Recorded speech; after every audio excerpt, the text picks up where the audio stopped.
Bonjour tout le monde, Manon Dassource, thérapeute de l'âme, 14e capsule énergétique, et que ça va être sur critique ou nourricière. C'est un mode de vie qui m'a changé vers la trentaine, ça. Je donne un exemple. J'étais la mère la plus nourricière avec mes filles. Dans mon ventre, il y avait déjà des séances énergétiques. Ça, c'était merveilleux. Ils ont grandi avec ça.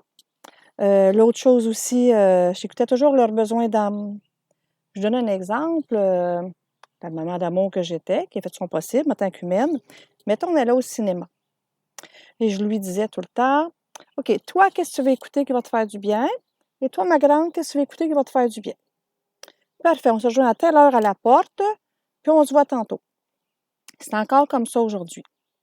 Mais, j'étais la mère, la personne la plus critique envers moi-même. Dure, exigeante, il fallait que ça se fasse. All right, let's go, Manon. Pas le temps d'être fatigué, envoyons nos pères. Exemple, à Noël, je recevais 2h30, tout le monde était aperçu. 10h30, le ménage était fait au complet. 2 semaines sur le péteux, mais c'était fait. Quand j'ai réalisé qu'il y en a qui sont mieux faites que moi, qui vont se bercer toute leur vie, ils vont fumer leur cigarette, écouter la télévision, puis sont super bien, puis que moi, je courais comme une damnée, manière de parler, j'ai décidé de me récompenser et de me donner des chances.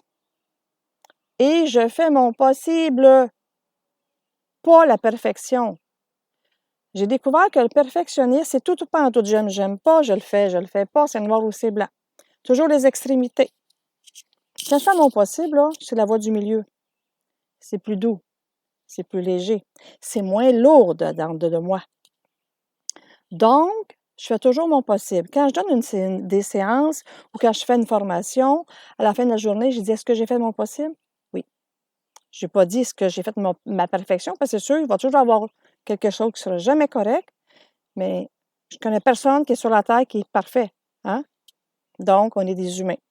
Donc, j'apprends à être nourricière et je fais mon possible. Tout ou pas en tout? Non, non. J'ai au milieu, là. J'ai pas juste blanc et noir, j'ai gris. Je vous donne un exemple que j'ai vécu. À un moment donné, j'avais fermé mon écurie et j'avais aidé quelqu'un à mettre son poulet au monde. Un beau blond, un beau palomino. Et là, il y avait 2-3 ans, puis il était à vendre. Puis j'avais comme une petite attirance. Mais ça me tentait pas de réouvrir mon écurie. Ça me tentait pas d'avoir de la rip, etc., etc. Et ma plus jeune a dit, maman, là, t'es pas nourricière, t'es pas critique, t'es pas nourricière envers toi-même, là. T'es encore dans la perfection. Tu as eu des pensionnaires toute ta vie. Qu'est-ce que fait que tu seras pas en pension? Qu'est-ce que fait que tu n'iras pas le voir en qualité, puis le fun de brasser, au lieu de faire des box, puis nettoyer, puis etc. Oh, j'ai eu une petite leçon de vie. Donc, moi et ce cheval-là, on était en qualité, et quand j'y allais le voir, j'étais nourricière envers moi-même, donc avec lui. Donc, vous comprenez mon environnement que j'ai parlé, intérieur-extérieur, et j'ai appris à être nourricière et faire mon possible, puis de ne pas être si exigeante et dure envers moi-même. Je pense que je le mérite et j'ai une très bonne valeur estime de moi, donc c'est important de prendre du temps de qualité, de me nourrir et de faire mon possible. Bonne réflexion. Bye.